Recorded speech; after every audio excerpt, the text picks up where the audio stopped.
না, আমি একদিন ন্যাশনাল লেভেলে খেলবো।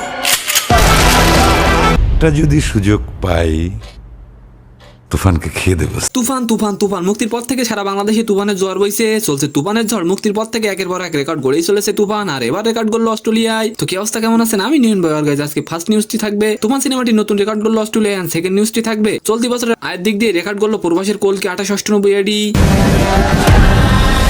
हर हालत में रोकना ही होगा।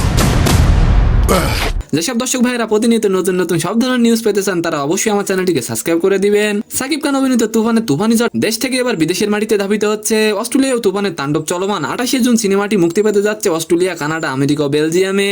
জানা গেছে অগ্রিম টিকিট বিক্রিতে অস্ট্রেলিয়ায় রেকর্ড করেছে তুফান সিনেমা। মুক্তির 10 দিন আগে সেখানে 2000-এর বেশি টিকিট বিক্রি হয়ে গেছে, যেটা এর আগে অন্য কোনো বাংলা সিনেমায় দেখা যায়নি।